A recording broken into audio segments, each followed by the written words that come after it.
Hi, Martin.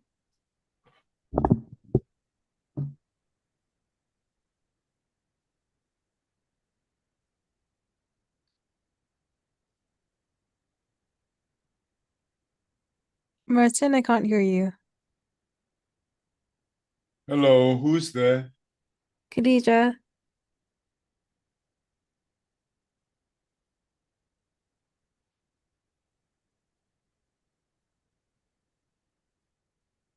Christoph Hering.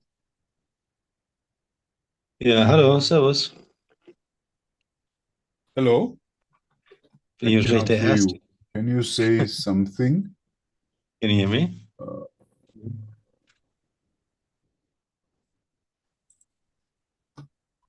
can you hear me now? I can hear you, yes, yes. Now I also can hear you. Hello, Christoph. Hello, Rich.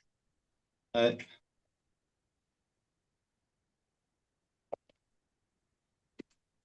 Yeah, we start in a minute or so. Or now, even now. Christoph, we have missed you for the past two meetings because we talked a lot about China. yeah, Thursday is actually a very bad day for me, so it's just I can only join from time to time. Thursday is a bad day for all of us. Yeah, never Yeah, enough time. Never, but we it's can for the summarize a weekend. bit. Rich Yeah. and I, we have been running the past two events based on what we see in China from outside, which is, I don't know, I mean, it's quite amazing what is going on there. And Yeah. and yeah, Rich sees more danger in it than me. And I actually what I did is I shared. Hello, Roland. Nice meeting you again. What I shared is you remember I gave this introductory lesson for the lecture series at TUM Asia, TU München, hmm and what I shared is that I found that it was quite an amazing experience for me when I didn't know before, and what surprised me was the reaction of the participants to the sharing of my experience Okay. with what happens in innovation. For hmm example, the fight of the now against the new. And so what I did is, I mean, the absolute expert for that fight is the incumbents against those who bring in non-incremental innovation are the ones who run the show currently, and they produce the butter on the bread. And I said that this is an ongoing fight, right? And even the incumbents, those who run the show currently, they're not very happy about non-incremental innovation coming in because the new S curve, right? And then they feel like an endangered species, and they would fight that. You remember, Herrick? There was this lady who said, "Oh, now do you mention it? I saw this for the past 10 years, right? Yeah. Right." So I was surprised, and then Rich wanted to know more about the audience, and maybe you can tell us more. How many? This is an ongoing program that is run by the German Chinese Chamber Yeah. of Commerce, right? Uh, yeah, I can maybe share a little bit about the Yes. program. So it is actually a program by the German Chamber of Commerce. Wait. So Speak slowly, and I will also mute my audio. So yeah. okay. Um, yeah, it is actually a new program that I developed around 2 years ago. It's still a prototype, so it's we are testing it in the south of China at the moment. And the program is by the German Chamber of Commerce, and the idea is that we have a lot of manufacturing companies here in the south of China that are struggling to find solid partners for innovation, or having something like a mentor that could help you in a phase where you maybe don't know how to solve a certain problem and you're looking for an answer outside of your own organization. So that's why we created on the chamber side, we created a membership program where we are connecting German and Chinese companies. So the pairs can be all four combinations. And we have different applications. So we have German and Chinese companies applying, mostly C-level or middle management, innovation managers. And we let them work together in pairs for around 6 months. So they meet every month on a regular basis. And our role is to provide the platform for them to meet on a regular basis. And what they are discussing is up to them. We are not involved into the one-to-one talks. Yeah, this year we have a lot more Chinese startups joining us. And for them, they are already quite big. They already have revenues, but they're also struggling on growing, especially growing outside of China. And they want to learn how to expand on a global market.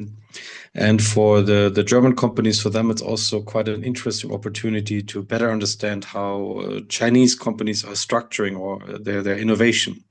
So what is their team structure? How do they approach new product development?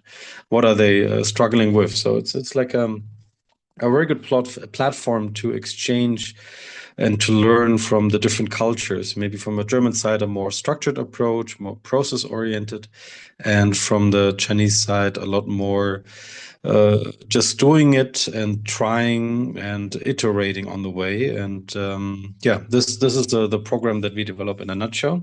And we learn a lot from both sides. It's quite interesting. Yeah, but I mean, what I found interesting is that this is really a course on its own. It's like an ongoing program where you can enroll people from your chamber. And how many events are you doing there? And what's the format of the events? Yeah.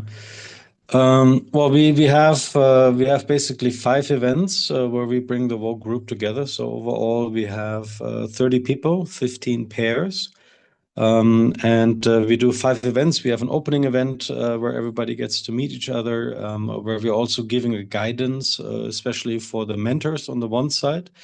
What does it mean to be a good mentor and what you need to look out for? And for the mentees, to also give them the rules of the mentorship, basically, because it's all depending on the mentees. They have to reach out, they have to book their appointments, they need to be prepared in the meetings. So the mentees have to bring a lot to the table so that the whole program is working. If you just say like, okay, we meet once a month and nobody's prepared, it's not very efficient. And then additionally to the opening and closing event, we also have 2 innovation workshops where we are inviting external partners to share their insights on innovation, product development.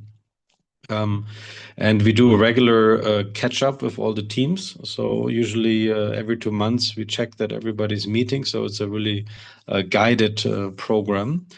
And based on our 2 programs, what I can share, it is highly effective, especially for those who really take it serious and meet on a regular basis.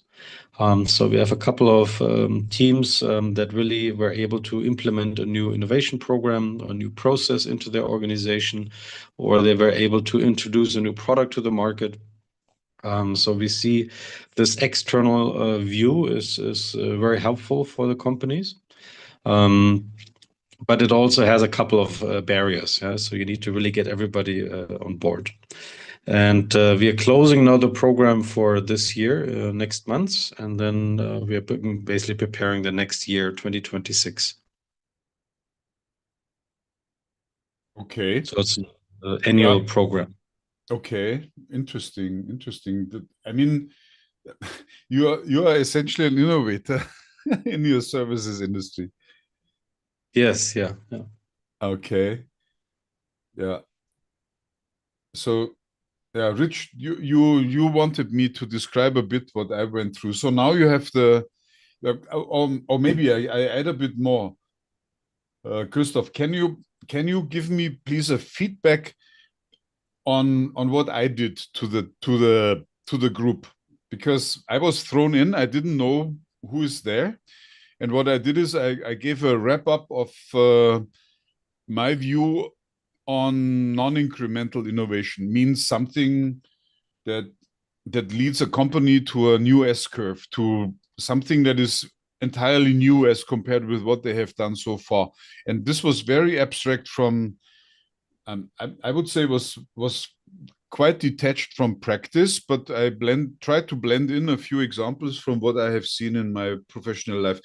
So could you now give me the mirror view on that, so that the audience here would also see the other side, right? Because I'm a bit biased from where I'm coming from. Well, I think so. So Martin, you did a really good job in presenting the concept of the S curves and also the different challenges you can face within an organization to implement new ideas or concepts. And I think that resonated with a couple of the members of our community, because in their everyday work, they observed this behavior of their colleagues or their management, but they couldn't really put it into words or into the right box. So to give them a couple of examples, I think this was quite good. And especially what was very well received was the discussion about the blue ocean strategy. I mean, if you see the chart, it obviously makes sense. Yeah, you want to be in the blue ocean. But I also had the same realization when I was watching the pre-material that you have shared with us, with the video on your website and so on. And once you really visualize it, that you don't want to be in a red ocean and you don't want to compete on something you don't know. So you really want to find or develop a product that is your own space, far away from your competitor. Then you really have a lot of opportunity to go fishing and to make some good money. And I think this was very helpful for a lot of the companies and for their innovation managers to, Sorry, my cat is just discovering a box here. So for a lot of the innovation managers, this was really another aha moment, we could say, right? Where we said like, now I understand where is our position in the market. So this is really a great visualization that also helps you to position your own products in the market. Okay, Rich, does this help? Yeah, it does. It sort of gives me a view of the materials that you covered and for Christoph's description, the reaction of the audience. I was just curious about how that went, and so I appreciate you guys helping me understand that. Yeah, it's probably like a good reminder. Maybe you hear about the blue ocean strategy at university 15 years ago, 20 years ago. You know more or less what it is, but to see it then again in your professional life, it is actually quite a good reminder. It's a good refresher to say like, okay, where is actually our product portfolio? Where do we stand? And why do we have to compete so hard with fighting about prices? I mean, in China, we have the situation very heavily where the Chinese company mindset is all about price. And they are very happy to just be one RMB, $1 below the competitor. And with this $1, they can get so rich. They are so happy. They don't care about the rest. But it's the worst place to compete at. So if you are fighting against this type of market, then you really need to think, okay, how can I move my product into an area that I don't have to compete with bad pricing, but really with quality, with really a value add. So to pull out this chart and show that to a client and explain them, hey, think about where you are. I think this is a good practice. Yeah. Yeah, some of the tools that are in Blue Ocean Strategy are really good, and they're pretty simple to use, and really can be a good guiding light. And one of the tools that I like is the value curve, that's included in there, and the other is the ERRC grid. And those two particular items are, can give you a lot of insight, assuming that you do the proper research to support the the locations of the competitors' products, on the value grid as an example, in comparison to where you want to be, and what's valuable to the customer. Yeah, but hey, Rich and Christoph and all the other, what we are doing here, this is we are charting the white space on the map, because if you're not in the white space, then we are only doing incremental innovation, and that is good in order to maximize your profits from the existing business, but it will not help you to stay afloat in the future.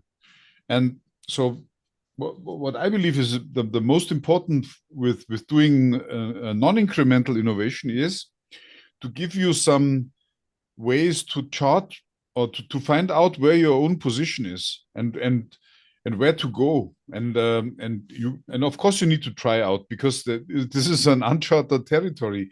But if you go ahead, then you need to have some coordinate system to chart your own movement and to find out what is good and what not, and where you continue and where not. And this Blue Ocean has a lot of simple tools, and I believe the more simple the tools, the better, because innovation is not something that is done among the engineers, and they always think that it is, but it is not. The engineers are the ones, or the technicians are the ones who move the product forward in a technical point of view, but the more important ones is the point of view of the market. Yeah, Martin, even I said, some simple tools, within the Blue Ocean strategy, as you just said, but you have to keep in mind something, and that is that the pre-work that needs to be done prior to completing any of those templates and forms that are within that book. I mean, you really need to do a lot of customer discovery interviews and gathering. Yes, definitely, and that's your area of expertise, right? Right. And because if you don't do that, you just do that on an anecdotal basis, you're really not going to find that quote unquote blue ocean. You're just going to be closer to the to the norm of the industry, and you don't understand what really the customers value and don't value. Yeah, and not only this, may I direct your attention to the book that you have recommended to me, written by the late Dick Lee. Sure. Yeah. What was it? Value, innovation, value. It sits behind me in my bookshelf, right? And unfortunately, Dick passed away 2 years ago or 3 years ago, but he introduced an extension to the Blue Ocean strategy, namely, your Blue Ocean is strongly determined by the people who make the purchase decisions, and it could be that you have a wonderful Blue Ocean, but you can never speak to the right persons when it comes to the decision who would sign the purchase order. Correct. Yeah, his template as to who's impacted by the purchase, who is that decision maker. I mean, those are again great tools to consider using in any innovation work. Yeah. And he has worded 3 very critical questions, and it depends really on the specific wording. You cannot just transport the idea, but you must stick to the wording that he has done. So bad that we cannot invite him anymore, really. Yeah, it is. He was a great guy. Yeah. Yeah. Anyway, but a bit of a contradiction. What I found, because last week then we discussed this concept of the little giants, the hidden champions, the Chinese version of the German hidden champions, and it seems to me, Christoph, that for you the little giants in China are only one small group of a much larger cloud of companies that bring innovation. And can you please elaborate a bit on that? Yeah, basically the concept is, especially from the Chinese government side, is to provide additional support for very fast-growing companies. So they group them into different clusters, and Little Giant is one of them. So these are basically on the ladder to the unicorn and to a stock listed company. They are a little bit on the middle of the path. And you can find all the clear definition online. But for the Little Giant, basically what they are companies with roughly an annual growth rate of 30% in revenue, with a lot of investment in R&D. They are in a very strong growth phase, and how the government is supporting them is with a lot of additional capital. So they very, very easily can borrow money from the banks and also get subsidies. And another thing is they get a lot of discounts on their income taxes. So if they, as a company, earn a lot of money during the year, they get a deduction.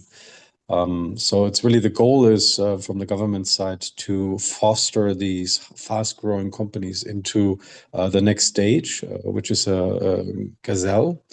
And then from the gazelle, these are with an evaluation of like $100 million roughly.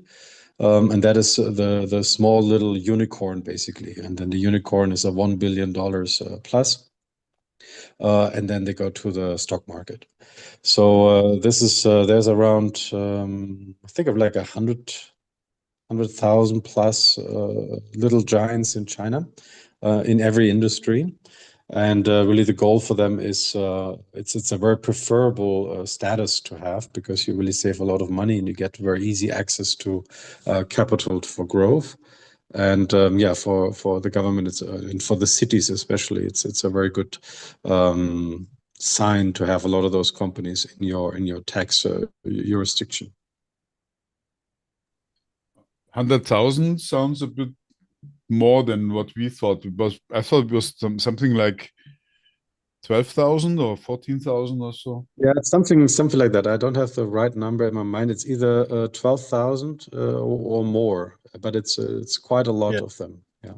The number that I've been told, Christoph, is 10,400. Yeah, it's roughly around that. Yes. Yeah. I mean, the important thing is China is always playing in big numbers, right? When it comes to investment. So they apply the Pareto principle 2080. And that may ring a bell in my head, because in Germany we have a roughly about 2,000, maybe 2,500 hidden champions. And so 20% of 12,000 would be 2,400. And that so if China supports 12,000 of those little giants, then the outcome would be that they try to copy the German hidden champions model 1-to-1. Because of those 12,000, of course, 2,400 would do 2,000 would do 80% of the impact, which is the same as the 2,400 German hidden champions. So Christoph, when you talk to the Chinese, are they very open with you about saying that they are are a company that's considered to be a little giant? Well, they're very proud about it. So if you talk to a Chinese company who has that status, they're very proud about it. Because it's a badge of honor, basically. It's like you show that around that you are this type of company, because it means you will get a lot of support, and it's easier to find customers. So it's not a secret. Okay. Yeah, that's what I was curious about. Thank you. Yeah. Another question, Christoph. You said the criterion for being accepted as a little giant is 30% or at least 30% growth rate in annual revenues. Is that the only criterion, or are the Chinese, or is the Chinese government also assessing the, well, let's say, strategic significance of the impact of those companies, like being part of Yeah. key technologies and stuff like that? So there's a couple of more qualifiers or requirements that you need to meet. I don't have them all in my head, but roughly, a very fast growth rate is very important. Also, your investment in R&D. So how much money you spend is important, but also how many of your staff. So if it's 10% or 15% of your headcount are focusing on R&D is important. Also, the amount of patents you are applying for is also very important. So you need to apply every year X amount of patents to keep that status. So it is really basically supporting companies that are creating a lot of innovation. And once you are in that area, and this is also open for foreign companies, there's another status that is very popular. That is the high new technology enterprises status. That's a little bit similar like the little giant. And a lot of the foreign companies have that status because it also gives you all of these discounts on the corporate income tax and a couple of others. So this is really a preferable status, but it's not easy to get. And of course, for the core industries or the focus industries, this is preferred. So you will see this type of company a lot more, let's say, in the in the battery sector or in the robotics sector, AI sector, chips sector, but not really in the fast food chain. So I mean, there are like Luckin Coffee, they are unicorns, right? They make so much money and they're just exploding. Also PopMart, but they are not really the company, the industry or the government is focusing on. They are just more like these, very special unicorns that just made it to the top, but they are not in the focus. What was the second group of companies or of special companies which you mentioned? I didn't get that. They're called high new technology enterprises. So this is in China, they like to combine all of these buzzwords into these terms. So you can find a lot of information under HNTE enterprises. Okay, thanks a lot. That sounds really interesting, and that sounds like a extremely strategic approach of the Chinese government to foster those kinds of companies. Because new technologies, okay, that's where the future is going to. Christoph, could you say that name one more time? Was it High New Technology Industries or? Enterprises, yeah. So high new technology enterprises. Gotcha. Thank you. Sorry, Roland. I mean, Christoph, do you know Jörg Wuttke? Of course, yeah, not personally, but I follow his LinkedIn and read his interviews, etc. Yeah, I met him last month in Singapore. Okay. And I asked him about these little giants. Mm-hmm. And the feedback. Okay, now for the audience, Jörg Wuttke is 3 decades vice president of the German chemical company BASF, and he was in charge of China. So he went through the miraculous rise of China from a third world country to number 2 in the world. And because this happened exactly he started in 1997, and yeah, now he's a bit after retirement, and actually his professional life was closely synchronized with the rise of China from a third world country to the number 2 in the world. So I asked him about the little giants, because I'm always interested in that. And then he said a funny thing. He said that the founders of those little giants, when they are still small, and once they become big, and once the socialist government party comes in to tell them what to do, they are looking for expansion to overseas, because they do not want to come under that planned economics. Does this ring a bell, or is this something that is far-fetched?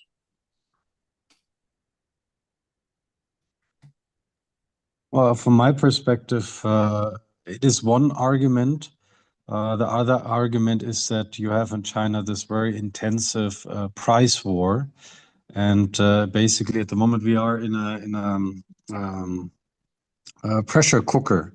I think is a good word for it. So we are in this pressure cooker, because you can imagine if you are a company that is producing a very popular product like batteries or a compressor or certain ballings, bearings or something. So different, very easy to produce products.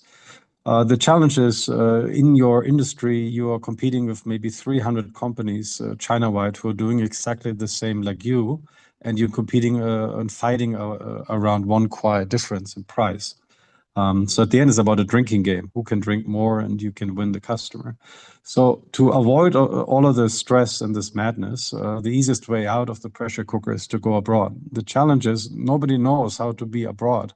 All of these family companies, they are very comfortable in the Chinese market. They know how to do business, how to do contracts, mostly no contracts, just handshakes.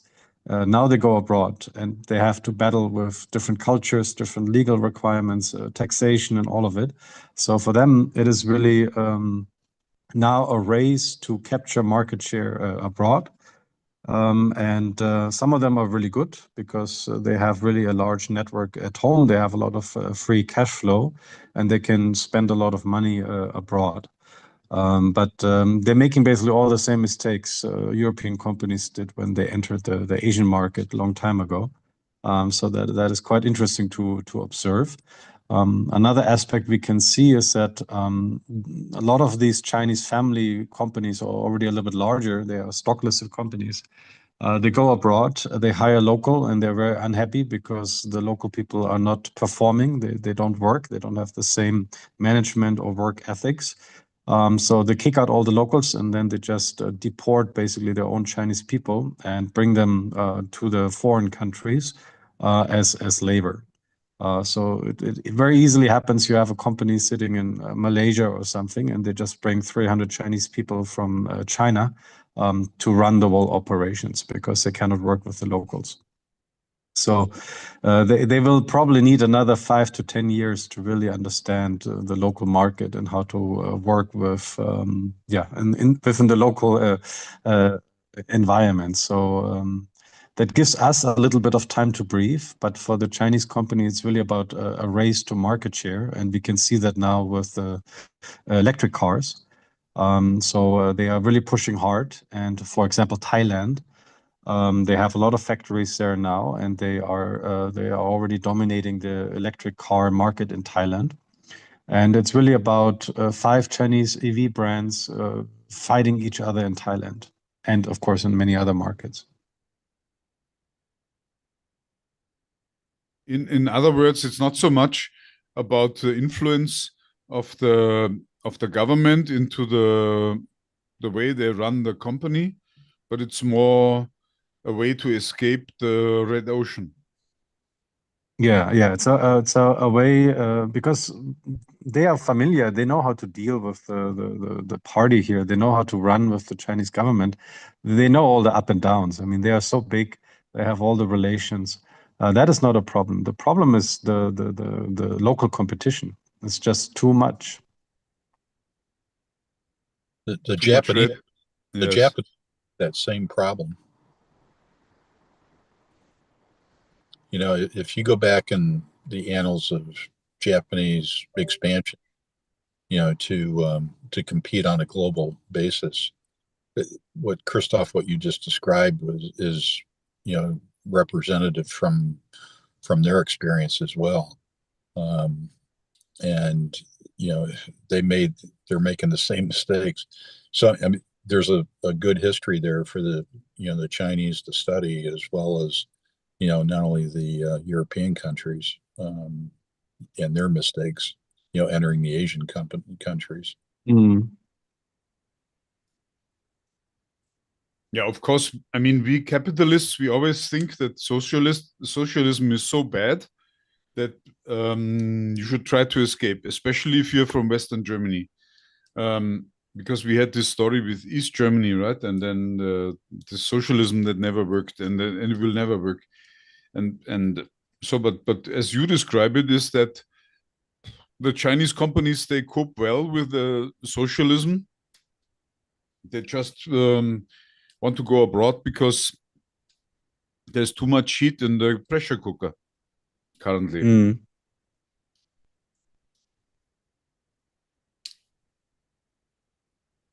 Well, just commenting on socialism, it at least seems to me, well, I'm not a fan of socialism, but I think the Chinese government has a pretty good strategic plan, and they're giving advantages to the local or national economy as much as they can. And if you're an entrepreneur, you of course take these advantages. So it's not about some dumb socialists who think in criteria of 5-year plans. They have a strategic concept, and I think they're pretty good at what they're doing right at the moment, socialist or not. China has 5 years plans. Yeah, sure, but they also conquer markets with their companies worldwide, so seems to work. Yeah, I have no idea, but what I can say is I do not want to have a government interfering with my own business, and I cannot imagine any entrepreneur who wants that.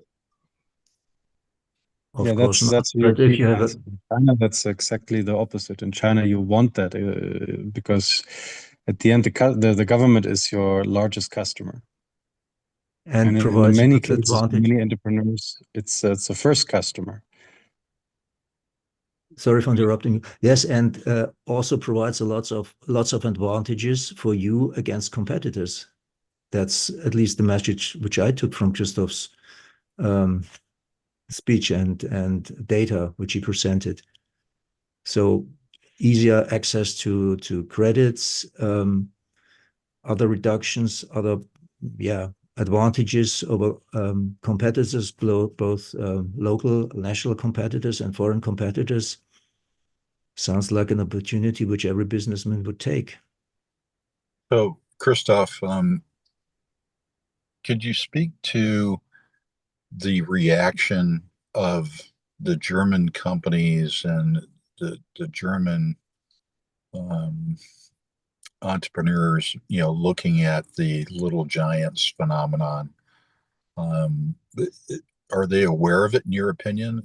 And if so, you know, what do they think about that initiative, and do they see it as a threat?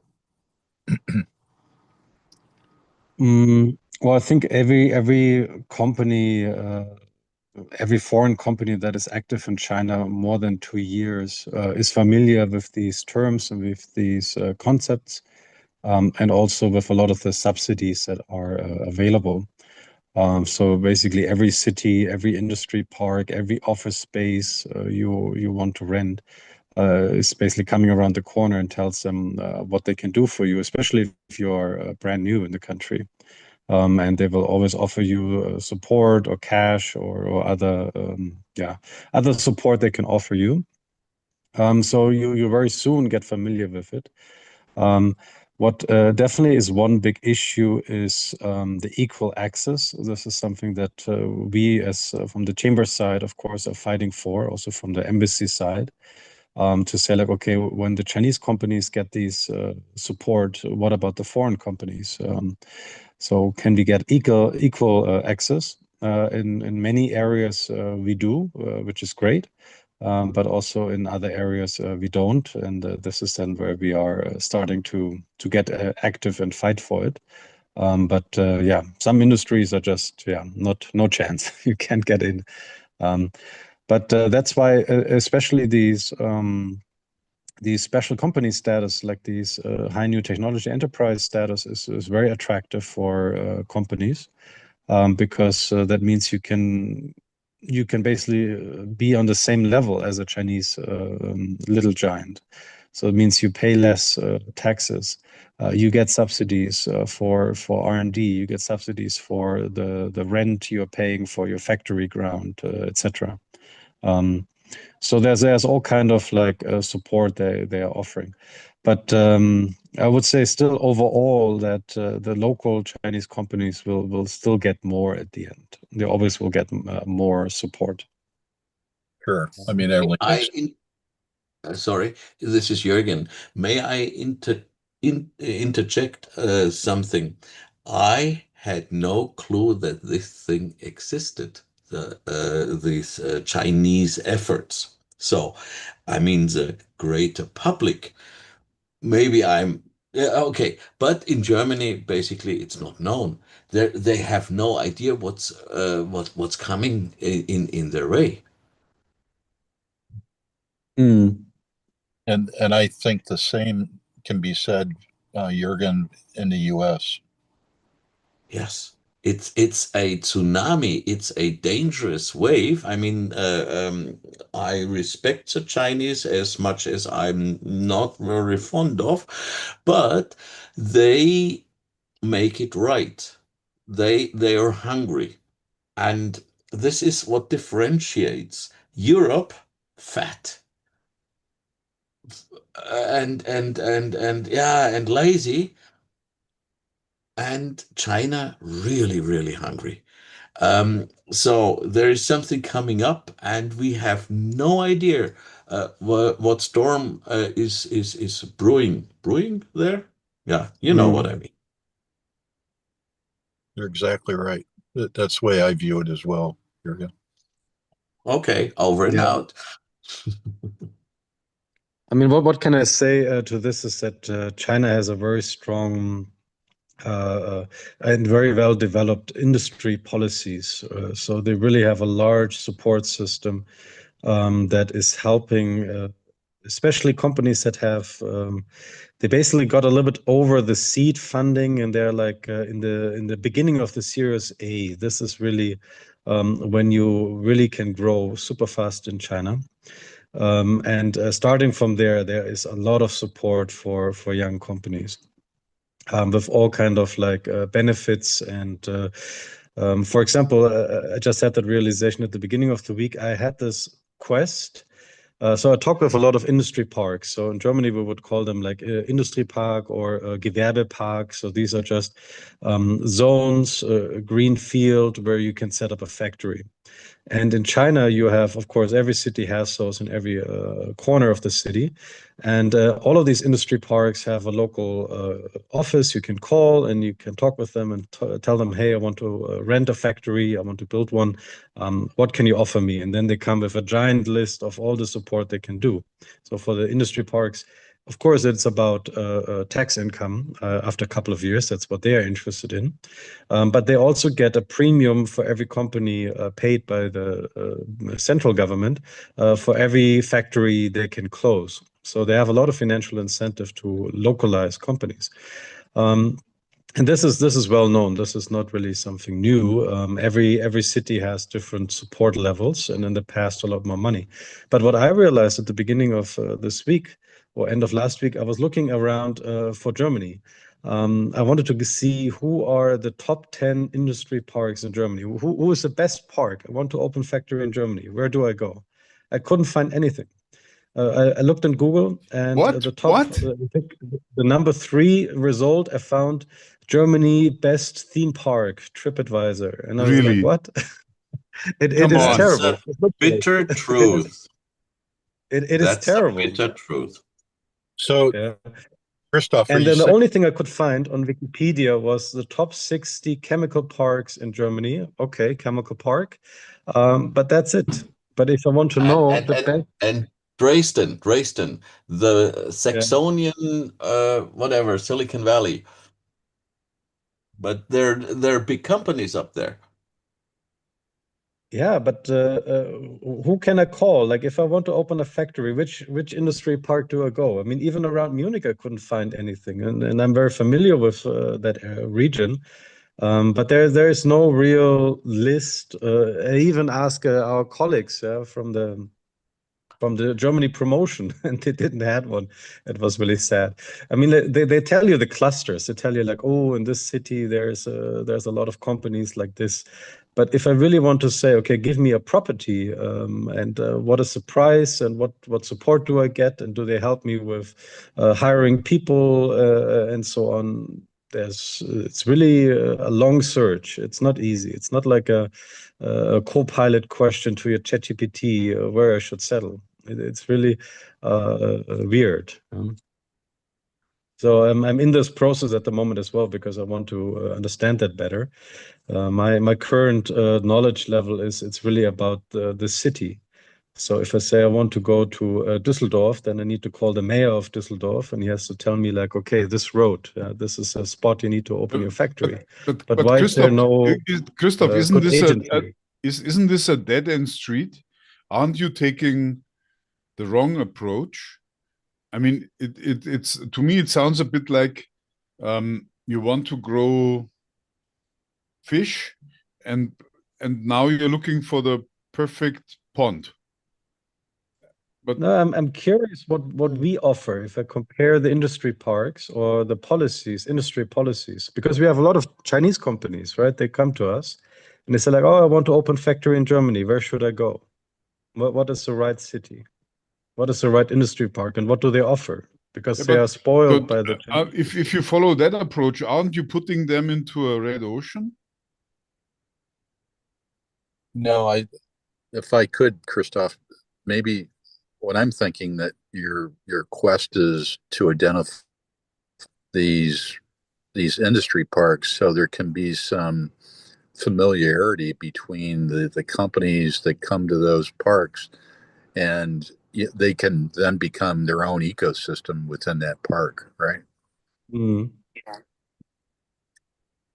Am I understanding your thinking Yeah, there, or not? that is correct. So if you look into a Chinese industry park, it is a huge area. You have maybe, I was just in one today. So this is in Shenzhen. I was in north of Shenzhen. This is an investor group, Shenzhen Galaxy Group. In the industry park, they have 2,100 companies inside. They have 6 sky risers, 60, 70 floors full of offices, and they are booked out. And when you are joining them, they help you to raise funds. They give you discount 50% on the office space. They give you all kind of programs to hire the right people. They give you full furnished offices. You know, it's all full service. You settle down, tax code there, and you're settled. And I wonder if I want to open a factory in Munich, do I get the same thing, or do I just get a really bad deal? Well, I can tell you in the US, you get a really bad deal. Yeah, so maybe this is an opportunity, you know, for the future. We should have Christoph, I'm a business founder myself, so yeah. I open many businesses. I just opened a new business last week, so, and I always go the other way around. I mean, that's what I can tell you from decades in this business of opening new businesses. And I would never want to be in a classroom where someone tells me, join this class, and then I guarantee you will be successful. And then you make your way up by getting the top 2 or 3 positions in that classroom. I would always go for some green pasture where no one else would look. So, Martin, that you're comparing those ideas just aren't a match at all. in my opinion. I think what Christoph's trying to tell us is that, you know, there's synergy, you know, within a park, right? And like in Silicon Valley, there's high-tech synergy between, you know, the med tech companies that are located there, the software companies, the hardware for the computer industry is there. So all these different industry sectors, and you look at, you know, those companies, and some of the resources, if you think about it, you know, include manpower, right? So it's easy for an employee to go from one company, you know, he's working at Sun Microsystems, and it's easy to go to a startup, you know, or move over to Cisco, or move over to, you know, Apple, or something like that, right? So there's a pool of manpower and talent within that region, and that's one of the attractions of Silicon Valley, is that flexibility, right? And the opportunity to move within companies, you know, within the same sector. And I think what Christoph's saying is that, you know, he's just surprised that, you know, there isn't this ecosystem of German companies, you know, that are, you know, closely industry related.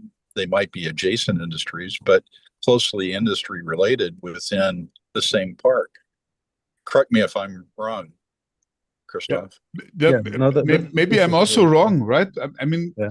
uh, Rich, as you say this, I'm thinking, yeah, I can see this, but and maybe I was also wrong for decades, and maybe the more successful strategy would have been to just go with the flow and go for that. But then it's also worth being worded as such.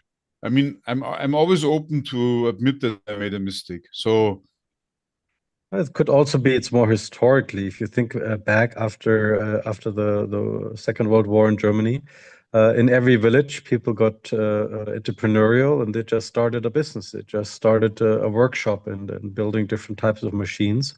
And every village has a different successful family and family business. And they never really had this moment where they needed to cluster it. But on the Chinese side, they started with this. They started with farms and as farmers, and then the government opened up and said, like, okay, we have this very special block here, this field. This is actually around Dongguan, where we try capitalism. And in this field of a specific size, you can open your own business. And that's how they started that journey. So historically, China is very differently built. So it's not that on a fishing village or on a certain rice field village in the mountains, the people say, like, oh, let's open a machine car manufacturing. They always have to go into these parks. But the benefit, of course, is it's all consolidated, right? You have a local power source, you have local water, you have a recycling center there. You have all the things you need to do manufacturing. Martin, I can give you a real life example. You know, when I was contemplating opening up my med tech company in the orthopedic space, one of the things that I did was I looked at, you know, where is the orthopedic talent, and that happened to be in Fort Wayne, Indiana, and Warsaw, Indiana, and I located my company in Fort Wayne for that very reason, to be able to pull on talent, know-how, industry knowledge, you know, whatever it may be that could, you know, position me better within that space. And there's a lot of benefits of going to those clusters like that, and, you know, benefiting from the whole ecosystem that's there.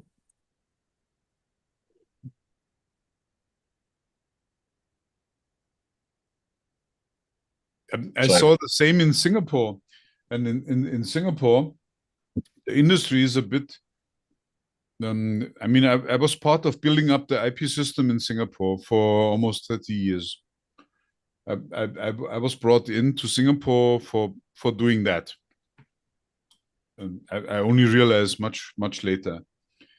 And because of my tendency to be more autonomous and less dependent on government, actually not dependent on government, I decided to do my own way, which is going one level up, doing innovation. And I do this now for a very long time. And it is also a success because it's a blue ocean on its own. But I can see that others who were competing in the red ocean, they're now caught in the red ocean. And what I can see is that there's no way out because they're part of the system. They need to comply with the requirements from there, and there's no way out of that because you need to just improve your existing S-curve because the customers are also bound to that S-curve, and there's no non-incremental innovation at all for those others, for our non-competitors, because we have a different blue ocean. And my guess is that the same will happen to all those companies that submit to such a, I would say, a harness. Yeah, I see it more harness than a support. Yeah, I understand where you're coming from, and I understand and appreciate your thinking. You know, but you have to also keep in mind, you know, you know, my attraction to, you know, the Fort Wayne, Warsaw, you know, area was not because of governmental contributions potentially to tap into at all. I mean, the government aspect never even entered my mind. What entered my mind was, you know, resources, funding, you know, from a angel and also venture capital standpoint, and talent and technology and know-how for design and manufacturing. I mean, all those things were, you know, critical components for us as a startup. I would like to hear what the Chinese perspective is, because they are running the big numbers experiment here. Right? They are supporting 10,000 companies, which is a lot, right? To become little giants. It's insane. I mean, it's just unbelievable. And I mean, that's why I'm so, you know, jazzed about trying to understand it in great detail. Is that, I mean, it's just phenomenal, you know, that kind of an initiative. You know, only if we had that kind of insight, you know, here in the U.S. to do something similar. I mean, it's just. Yeah, and in the US, there's almost zero hidden champions and little giants, right? Well, no, I wouldn't say that. But what I would say is that, you know, we just have a different, you know, recognition of how to get there, and it's all done through private, you know, means as opposed to, you know, government support. And you know, Christoph said something very important when he said that, you know, the number one customer for these companies is the government. Well, that's not the case for any startup, you know, unless you're Palantir or something like that, and they're not even a startup anymore. You know, for AI, you know, designated for defense. So, you know, it's a whole different model that we have here, and that's what's so, in my opinion, is so threatening to, you know, U.S.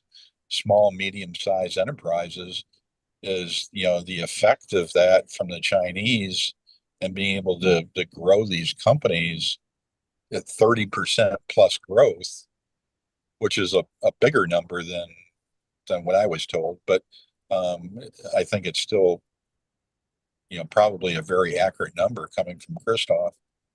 So I'll use that number in the future. But I mean, it's just a phenomenal kind of an initiative, and that's what I find so frightening about it, because, you know, I talk to people here in the U.S. about it, and they have no recognition of it. They're not familiar with it. So I don't think that the word is out, so to speak, right? And that's what I found so intriguing about when I happened to stumble across it, doing some other research. So anyway, I won't belabor that point. So Yeah, thank you, Rich, for the wrapping up.